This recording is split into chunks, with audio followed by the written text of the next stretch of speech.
ॐ स्थापकाय च धर्मस्य सर्वधर्मस्वरूपिणे अवतारवरिष्ठाय रामकृष्णाय ते नमः। जननीं शारदां देवीं रामकृष्णं जगद्गुरुं पादपद्मे तयो श्रित्वा प्रणमामि मुहुर्मुहुः।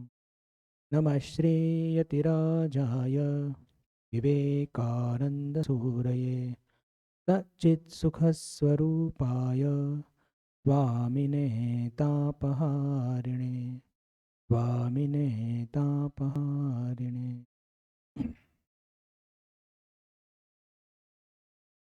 नमस्कार. आज भगवान श्रीरामकृष्णांचे एक अन्यतम पार्षद स्वामी निरंजनानंदजी महाराज यांचा आविर्भाव दिवस.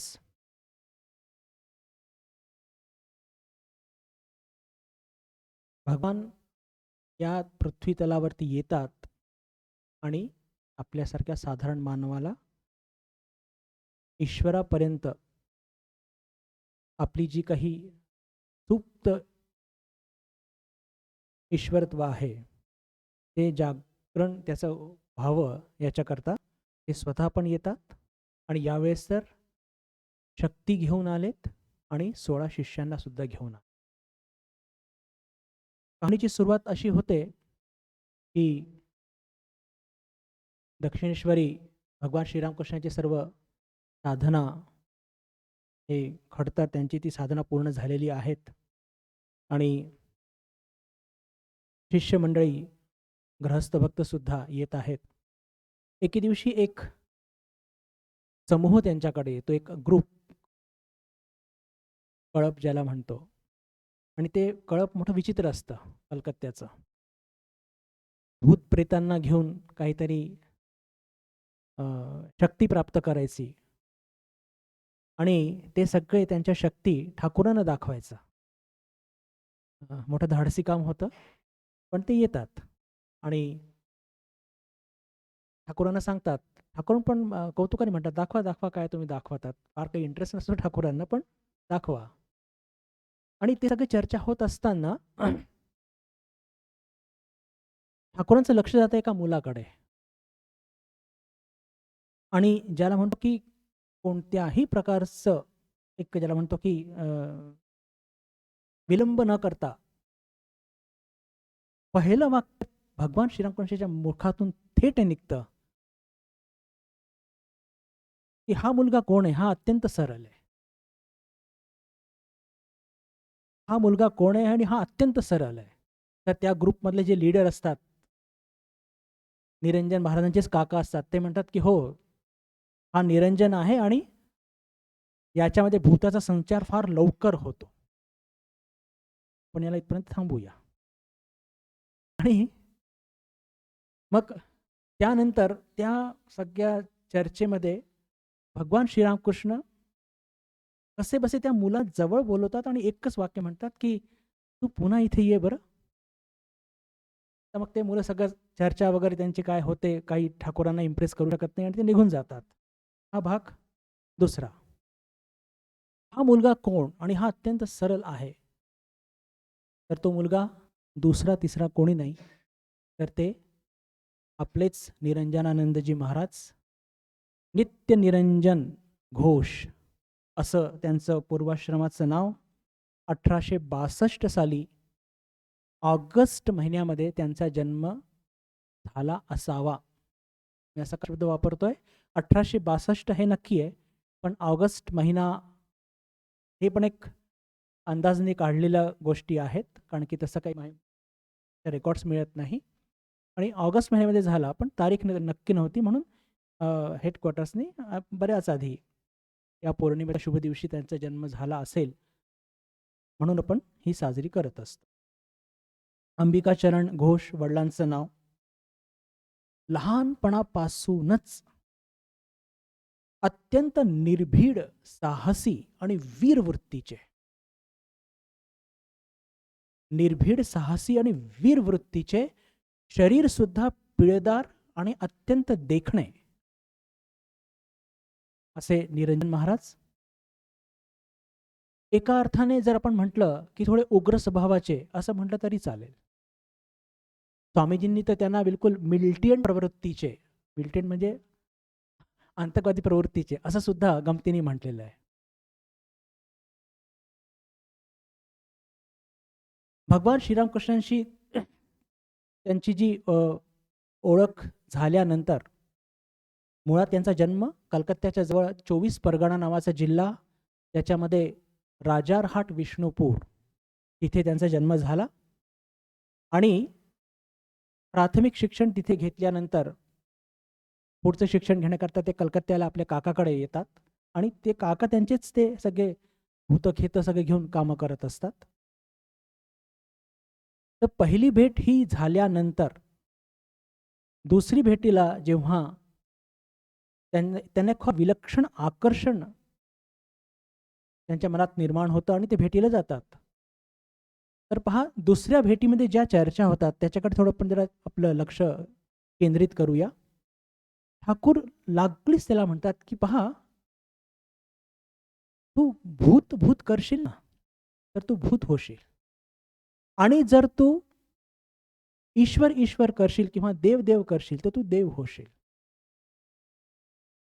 सांगणारे श्रीरामकृष्ण आणि ऐकणारे तसेच एक सामर्थ्यवान शिष्य. काही निवडक गोष्टी ठाकूर काही निवडक शिष्यांना सांगायचे आणि ते निवडक शिष्य पण असे होते की त्यांना ती गोष्ट बिलकुल लागलीच पटायची. लागलीच निरंजन महाराज म्हणतात की नाही नाही, मला ईश्वरच व्हायचं. आणि त्या दुसऱ्या भेटीमध्येच त्यांना ते सांगतात, एक फार महत्वाची शिकवण देतात की पहा, म्हणजे ईश्वर तुला का व्हायचंय. ते म्हणतात की बघ, तू या जगाचं 99 वेळा भलं केलं आणि एकदा वाईट केलं तर हे जग तुझं ते एकदा वाईट केलेलं लक्षात ठेवेल. पण जर तू ईश्वराच्या समाधानाकरता एक काम केलं आणि 99 वेळा काही अपराध केले तरी ईश्वर तुझे ते 99 अपराध बघणार नाही. आता पहिलं वाक्य त्यांनी जे सांगितलं भूत भूत होण्याचं, आणि याच्यामध्ये काय साम्य आहे किंवा असं का बोलावं ठाकूरांनी, हे थोडं आपल्याला विवेचन करावं लागेल की ईश्वराचं प्रेम नेमकं कसं असतं आणि तू ईश्वर का झाला पाहिजे. या दोन्ही वाक्यामध्ये कुठेतरी एक एक सुसूत्रता आहे बरं. उगीच काहीतरी म्हणजे असंबद्ध किंवा नुसतं असं बोललं असं नाहीये. त्याच्यामध्ये काहीतरी संबद्धता आहे आणि म्हणजे ईश्वर तू का हो, कारण की ईश्वराचं प्रेम कसं होतं हे कदाचित कदाचित नव्हे, समजवण्याकरताच ते तसे बोललेत. निरंजन महाराजांचं अजून आकर्षण वाढतं आणि लागलीच पुन्हा 2 किंवा 3 दिवसांनी ते त्यांच्या भेटीला येतात ठाकूरांच्या.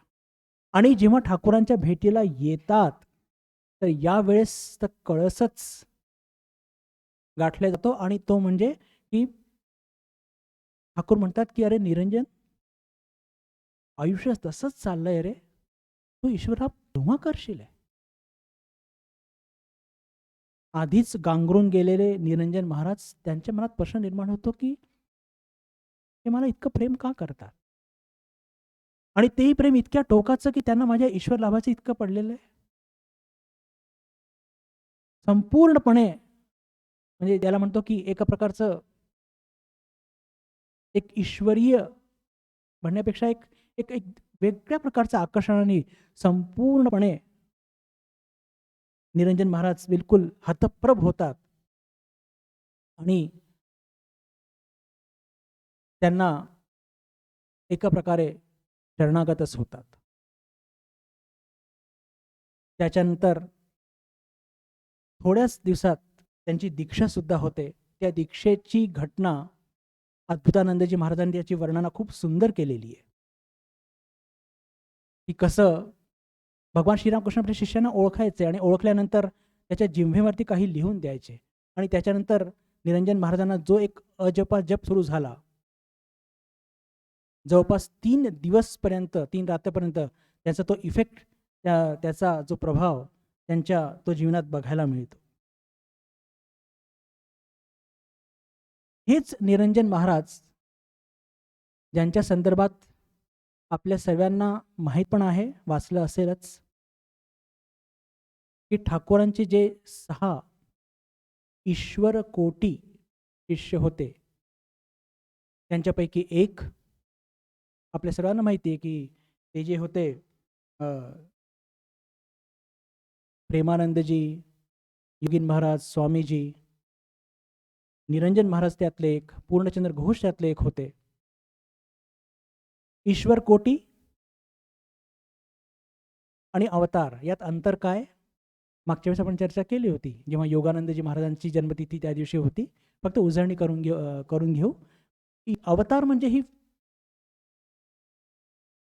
फार खूप वरची गोष्ट. आणि स्वामीजी सांगतात की अवतार म्हणजे कपालमोचन करणारे. कपालमोचन म्हणजे कर्मफल, प्रत्येकाला आपल्याला कर्मफळ भोगावे लागतात, पण ते कर्मफळ नष्ट करण्याची ताकद जर कोणामध्ये असेल तर ती अवतारामध्ये असते. मग ईश्वर कोटी म्हणजे की जे जन्मापासूनच अत्यंत पवित्र आणि परफेक्ट पूर्णत्व ज्यांनी प्राप्त केलेलं आहे, आणि अवतारांची लीला पूर्ण करण्याकरता ते या मायाच्या राज्यात आलेले असतात. आणि अजून एक गोष्ट भगवान श्रीरामकृष्ण सांगतात की ईश्वर कोटी कधी पण मायाच्या जाळ्यात अडकत नाही. अशी या ईश्वर कोटींच्या श्रेणीमध्ये निरंजन महाराज सुद्धा. भगवान श्रीरामकृष्णांना एक अलौकिक दर्शन झालं होतं. त्या दर्शनामध्ये ते बघतात की निरंजन महाराज धनुष्य बाण घेऊन खेळ करत आहे. या अलौकिक दर्शनाचा अर्थ काय, तर ते स्वतःच त्याचा उलगडा करतात की प्रभू रामचंद्रांच्या अंशातून निरंजन महाराजांचा जन्म झालेला. अशी त्यांची ही एक इतकी अत्यंत उच्च आध्यात्मिक पार्श्वभूमी.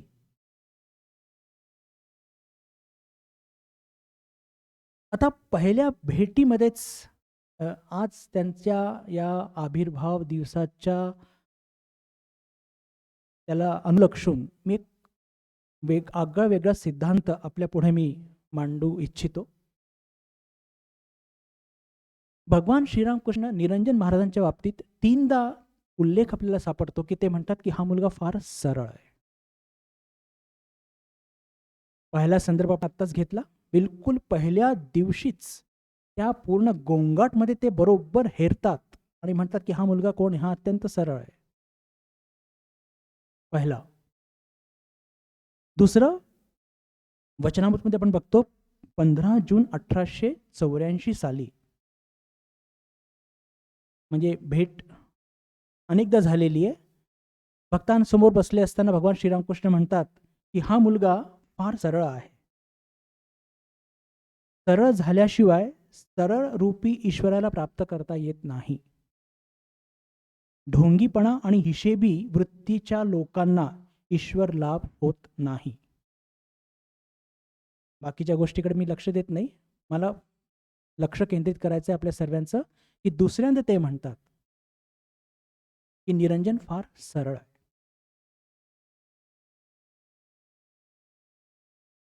याच्यानंतर अजून एकदा तारीखेचं म्हणजे त्याच्या तारीखेचा संदर्भ मला मिळाला नाही, पण 3दा त्यांनी असं म्हटलेलं आहे की निरंजन माझा खूप सरळ आहे. आणि हे निरंजनच्या बाबतीत सारखं सारखं का बोलले जात आहे?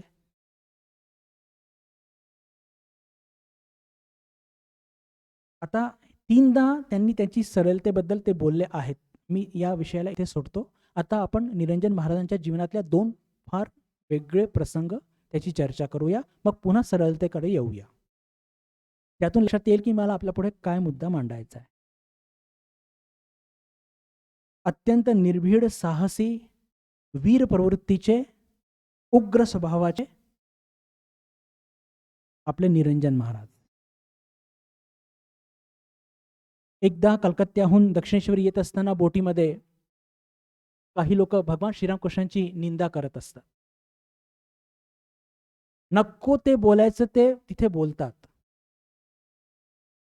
आपण म्हणजे भक्त लोक ऐकू शकत नाही. आणि त्या बोटीमध्ये नेमके निरंजन महाराज बसलेले. घटना सर्वांना माहिती आहे, फक्त प्रसंग आणि संदर्भ आहे म्हणून सांगतोय. निरंजन महाराज आपल्या बेंबीच्या देठापासून ओरडून जितक्या ताकदीने विरोध करू शकत असतील तितका विरोध करतात.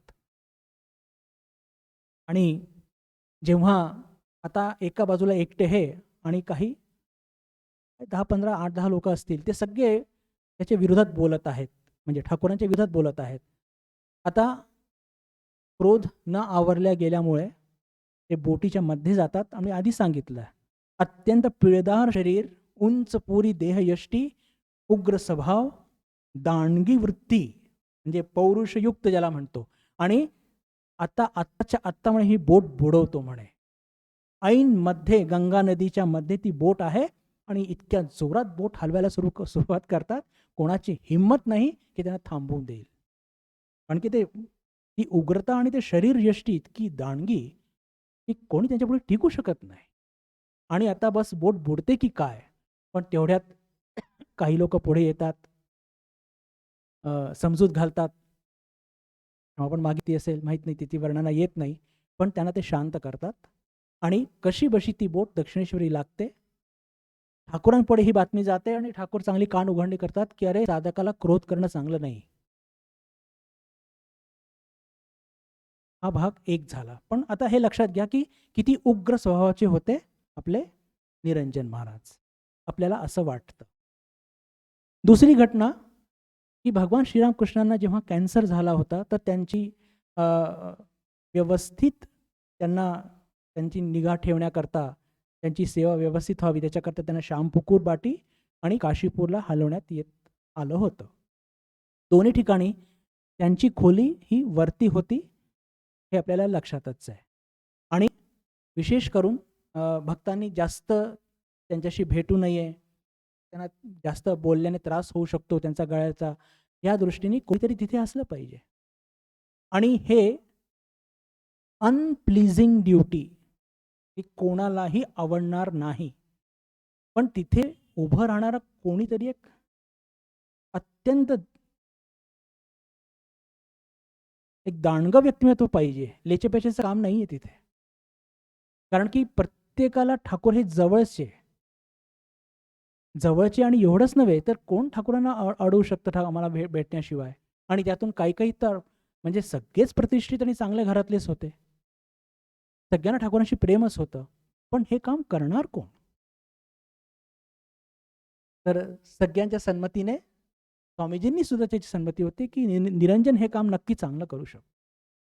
आणि आला त्याला प्रत्येकाला फार सहजासहजी सोडत नव्हते. कितीही अप्रिय होऊ देत. रामचंद्र दत्त इतके रागवले होते, पण नाही म्हणजे नाही.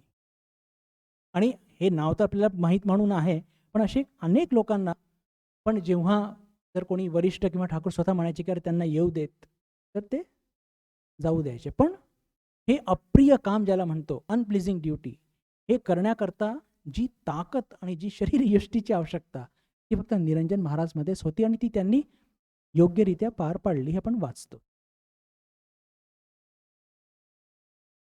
आता आपल्या सर्वांचे सरलतेबद्दल जे कन्सेप्ट्स आहे त्याची चर्चा करूया. ते कन्सेप्ट्स आहेत की मिसकन्सेप्ट आहेत हे पण नंतर चर्चा करूया. आपल्याला काय वाटतं?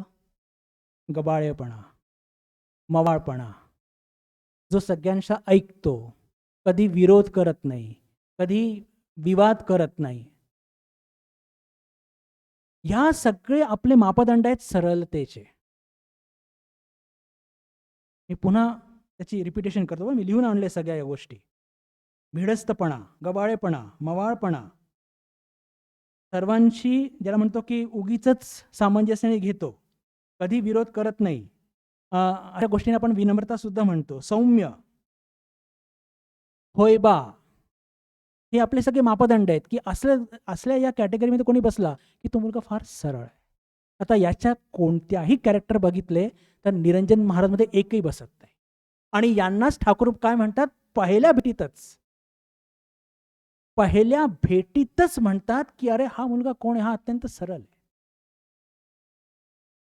आता आपणच ठरवायला पाहिजे की आपण चुकतो, ठाकूर तर चुकणारच नाही, शक्यच नाही. याचाच अर्थ की कुठेतरी आपले हे मिसकन्सेप्ट आहेत, आपले हे टोटली मिसकन्सेप्ट आहेत की गबाळेपणा, ज्याला म्हणतो की या प्रकारचे भिडस्तपणा, मवाळपणा, याला काही सरळ म्हणू शकत नाही. आणि स्पष्टपणे ठाकूर म्हणतात की हा मुलगा कोण आहे, हा मुलगा अत्यंत सरळ आहे. तर मग आता आपल्याला हे बघावं लागेल की सरळतेची परिभाषा नेमकी काय. ठाकूरांनी वचनामृतमध्ये 3 वेळा म्हटलेलं आहे की निरंजन माझा अत्यंत सरळ आहे. तर मग सरळतेची परिभाषा नेमकी काय. आणि पहा, व्याख्यानाच्या सुरुवातीलाच म्हटलंय की जेव्हा अवतार येतात ते त्यांची लीला संपूर्ण करण्याकरता येतात. आणि जर आपण या पद्धतीने त्या गोष्टींकडे त्याचं अध्ययन जर केलं तर नक्कीच त्यात आपले बऱ्याच ज्या काही मिसकन्सेप्ट असतात ते दूर होत असतात. तर आता सरळता म्हणजे नेमकी काय, किंवा ठाकूरांना सरळता म्हणजे काय अपेक्षित आहे नेमकं, हे थोडंसं आपण त्याची चर्चा करूया. की पहा, भगवान श्रीरामकृष्णाच्या दृष्टीने सरळता म्हणजे असते की मन मुख एक होणे. मन मुख एक होणे म्हणजेच सरळता. गबाळेपणा, मवाळपणा, भिडस्तपणा, तथाकथित विनम्रपणा याचा आणि सरळतेशी काहीही संबंध नाहीये. का, आपण आता बघतो की आपले जे योगीन आपले निरंजन महाराज होते, हे किती उग्र स्वभावाचे होते. आणि हे उग्र स्वभावाचे असून सुद्धा ठाकूर यांना एकदा नाही 3-3दा म्हणतात, 3-3दा म्हणतात की अरे हा निरंजन माझा किती सरळ आहे. तर म्हणण्याचा अर्थ काय, म्हणण्याचा अर्थ असा की सरळताची परिभाषा जे आपले कन्सेप्ट आहे ते अत्यंत चुकीचे आहे. जिथे मन आणि मुख एक आहे, जिथे मन आणि मुख एक आहे, लक्षात घ्या तिथे ती सरळता आहे, अदरवाईज तिथे सरळता नाही. आणि भगवान श्रीरामकृष्ण जे बिलकुल सहजपणे या गोष्टीला बिलकुल ज्याला म्हणतो की ते बघू शकत होते, कोणत्याही मनुष्याचा आत काय आहे हे भगवान श्रीरामकृष्ण सहजपणे एकदम समजू शकत होते. आणि म्हणूनच पहिल्या भेटीत त्यांनी बघितलं की या मुलाचा आत आणि बाहेर एकदम एक आहे, म्हणून बिलकुल पहिल्या भेटीतच त्यांनी म्हटलं. आणि हे कमाल खरंच श्रीरामकृष्ण, हे कसं शक्य होतं की मुलगा आला आणि ते गोंगाट सुरू आहे, भूतन खेत घेऊन, आणि तिथे ठाकूरांचं मन कुठे जात आहे, ते म्हणतात ते सरळ की हा मुलगा कोण आहे, हा मुलगा तर अत्यंत सरळ आहे. तर त्या गोष्टीची ज्या प्रचिती जी ठाकूरांना झाली त्या आपल्याला इथे लक्षात येतं. सरळता म्हणजे अजून काय, त्याचे अजून पण काही टप्पे आहेत, काही परिभाषा आहेत, त्याची थोडी चर्चा करून आणि मग थोडं पुढे जाऊया आपण. की सरळता म्हणजे मनाचा शुद्धपणा, मनामध्ये कोणत्याही प्रकारची स्वार्थ बुद्धी नसते, कोणत्याही प्रकारची स्वार्थ बुद्धी नसते.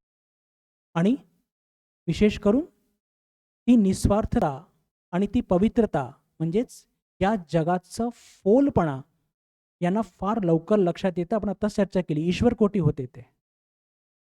ईश्वर कोटी त्यांनी का म्हटलं, कोणती घटना किंवा काही सर्टिफिकेट बघितलं नव्हतं ठाकूरांनी. एक घटना मी सांगू इच्छितो की जी ठाकूरांच्या म्हणजे निरंजन महाराजांच्या जीवनात घडली ठाकूरांची भेट होण्याच्या आधी. आणि त्यातून लक्षात येतं की या जगाचा फोलपणा या लोकांना किती चटकन लक्षात येतो. जेव्हा निरंजन महाराज हे सगळं भूतखेतं आणि हे सगळं करायचे, ती एक विशेष शक्ती ते प्राप्त झालेली होती. आणि त्या शक्तीमुळे असं व्हायचं की लोकांचे रोग ते दूर करू शकत होते. तर असं झालं एकदा की एक व्यक्ती कलकत्त्याची, खूप धनाढ्य, त्यांनी त्या निरंजन महाराजांच्या बद्दल काहीतरी ऐकलेलं असतं की यांना खूप काहीतरी शक्ती प्राप्त आहे आणि ती शक्ती प्राप्त आहे म्हणून ते त्यांच्या भेटीला येतात. आणि ते जी धनाढ्य व्यक्ती असते ती काय म्हणते? ती म्हणते त्या निरंजन महाराजांना की गेल्या 18 वर्षापासून मला झोप नाहीये. गेल्या 18 वर्षापासून मला झोप नाहीये. तुम्ही मला काही असं करू शकता का की ज्याने मला काही झोप येईल?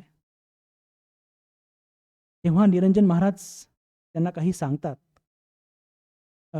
आणि त्यांचा तो निद्रानाशाचा जो रोग आहे तो दूर होतो.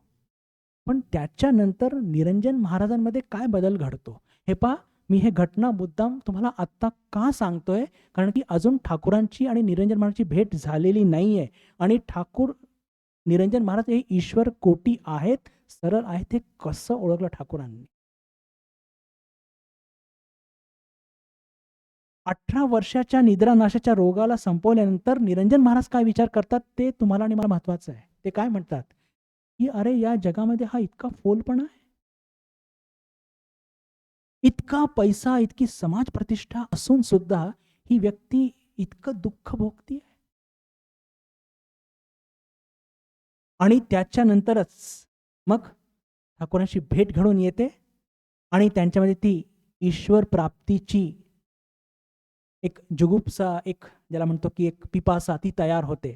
आणि मग जेव्हा ठाकूर म्हणतात की अरे भूत भूत करशील तर भूतच होशील, ईश्वर ईश्वर म्हणशील तर तो ईश्वरच होशील. आणि कदाचित तो जो अनुभव त्यांना जो आधी लाभला होता त्या 18 वर्ष निद्रानाशच्या रोगीचा, तो बिलकुल मॅच होतो आणि ते लागलीच म्हणतात की नाही मला ईश्वरच व्हायचंय. याला म्हणतात द कम्प्लीटनेस ऑफ लीला. याला म्हणतात फिनॉमेनॉलॉजिकल स्टडी. प्रत्येक घटनेमध्ये कुठे ना कुठे काहीतरी एक एक एक सामंजस्य आहे. अवतारांच्या जीवनामध्ये प्रत्येक श्वासाला तो अर्थ असतो आणि तो पण शोधला पाहिजे.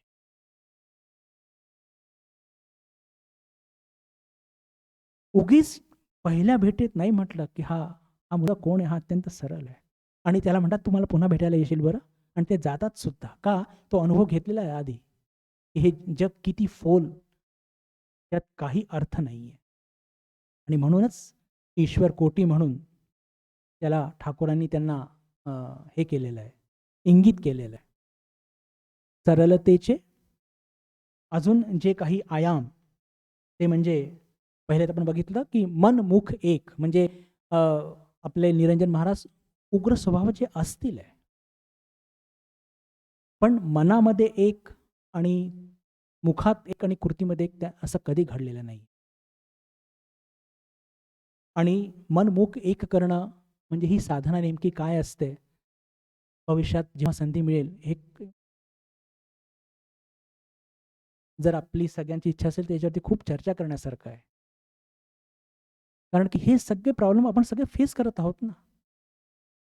आपण चिंतन करतो, पण मनामध्ये जे संस्कारगत दोष आहेत ज्याच्यामुळे आपला जन्म झालेला आहे आणि म्हणून मनात एक असतं आणि वागताना आपण दुसरं वागत असतो. ही गत सगळ्यांची. बरं, आपण सर्व साधक आहात आणि आपल्यासारखा मी सुद्धा साधक आहे. तर ही गत आपल्या सर्वांची आहे. आपल्याला सुद्धा निरंजन महाराज सारखं सरळ व्हायचं आहे, म्हणजे आत आणि बाहेर कधी दोन नाही होणार, एकच होईल. तर मनाची शुद्धता, निस्वार्थता, मनमुख एक करणे, वैराग्य, अभय, स्वाधीनता, कोणाच्याही वशमध्ये नसतात. त्याच्यानंतर निस्वार्थता झालीच, सत्य प्रतिष्ठित असतात आणि एखाद्या लहान मुलाप्रमाणे कोणाच्याही मध्ये आसक्त नसतात. ह्या सगळ्यांवरती भरपूर उदाहरणं घेऊन चर्चा करण्यासारखं आहे. सरलता काय असते खऱ्या अर्थामध्ये हे जर मांडायचं असेल तर एक उदाहरण मला खूपच बोलकं आहे आणि ते सांगण्याचा मोह मी टाळू शकत नाहीये. आणि ते म्हणजे राणी रासमी एकदा ठाकूरांच्या भेटीला आल्या होत्या सकाळी सकाळी आणि मंदिरात बसल्या होत्या आणि ते म्हणतात की माझं मन फार आज उद्विग्न आहे आणि तुम्ही काही मला काली कीर्तन म्हणजे भजन ऐकवाल का? ठाकूर तर तयारच असतात. आणि राणी रासमणी तर त्यांच्याबद्दल खूप अभिमान होता, प्रेम होतं. ठाकूर बसतात, त्या बसतात. त्या दिवशी काहीतरी एक कोर्टाचा फार मोठा एक काहीतरी निकाल लागणार होता आणि ठाकूर बसलेले आहेत. ठाकूर कीर्तन सुरू करतात आणि राणीचं मन मात्र उद्विग्न आहे. आज काय निकाल लागणार? आणि इथे येऊन सुद्धा विषय चर्चा. हा विचार ठाकूरांच्या मनात आल्यानंतर त्यांनी जे केलं आपण ते वाचलेलं आहे. आघात करतात. हे आहे मनाची सरळता. मनात आणि बाहेर एक अभय. हे काही अहंकारापोटी मारलेलं नव्हतं आणि ठाकूर जर अवतार नसते तर त्यांना कळलंच नसतं की त्या राणीच्या मनात काय आहे. स्वामीजींच्या जीवनामध्ये तर असे अनेक प्रसंग आहे, विशेषकर शेवटच्या काळी फार इतके चिडायचे सगळ्या डायरेक्ट डिसायपल्स गुरुबंधूंवरती. आपल्याला वाटतं अरे बापरे, हे अवतार मग हे चिडतात काय? आपल्याला काय वाटतं की सगळं अध्यात्म म्हणजे गोड गोड असलं पाहिजे, गोड बोललं पाहिजे, या वसा. हे आपले कन्सेप्ट्स आहेत सरळतेचे. आणि म्हणून अवतारांबरोबर राहणं सुद्धा अवघड आहे बरं. एक नाव सांगतो तुम्हाला, लिओन्स लँडबर्ग, कृपानंद. स्वामीजींबरोबर राहू शकले नाही ते. का? त्यांच्या त्या सगळ्या ॲक्शन्स, म्हणजे समजा स्वामीजी काही बोलायचे, समजा स्वामीजी रागवले, तर आपण कसं अहंकारापोटी रागवतो, माझं ऐकत नाही, दाखवतो तुला. पण त्यांचं रागवणं हे करुणेपोटी असतं. हे कसं समजणार सामान्य जीवन? कसं समजणार? म्हणजे आपली पण गतच आहे ती, कसं समजणार? म्हणून ते अरे हे तर चिडत असतात, कसले अवतार, थोडा यांना. मिस मुलर ज्यांनी कॉन्ट्रीब्युशन दिले बेलूर मठाला, त्यांनी सोडलं स्वामीजींना. E.T. स्टर्डी, स्वामीजींनी ज्यांच्याकरता जीव दिला त्यांनीच सोडलं. किती पेनफुल असतात या गोष्टी, पण हे अवतारच सहन करू शकतात. मी जरा वेगळ्या दिशेला जात आहे. काय ना, स्वामीजी जर आले तर आवरणं जरा खूप अवघड होऊन जातं मला. असो, पण म्हणण्याचा अर्थ काय की हे सगळे सरलतेचे हे सगळे टप्पे आहेत. आपले जे कन्सेप्ट्स आहेत ना, गबाळेपणा, भिडस्तपणा, सगळ्यांना खुश ठेवणं, हे याला फार काही अर्थ नसतो. आणि हे हळूहळू बदल होणार, एका दिवसात नाही होणार. म्हणजे या गोष्टींना घेऊन आपल्याला स्वतःला दोषी ठरवायचं नाही आहे बरं, हे लक्षात घ्या. माझी विनंती आहे. या गोष्टी मी मुद्दाम का मांडत आहे की हे आपल्याला याच्यावरती काम करायचं आहे आणि या सगळ्या दोषांनी आम्ही सुद्धा ग्रस्त आहोत. एक घटना अजून सांगून मग तिथे आपण थांबूया. हे सगळ्या चरित्रांमध्ये इतकं काही बोलण्यासारखं आहे ना, कारण की या सगळ्या गोष्टींच्या माध्यमातून आपण ठाकूर आणि माताजींकडे जातो आणि प्रत्येक घटनेचा काहीतरी खोल अर्थ असतो आणि त्या खोल अर्थाचं आपण जर आपल्या जीवनाशी त्याला कनेक्ट केलं तर त्यातून लक्षात येतं की त्याला या गोष्टीमध्ये अजून किती काम करायचं.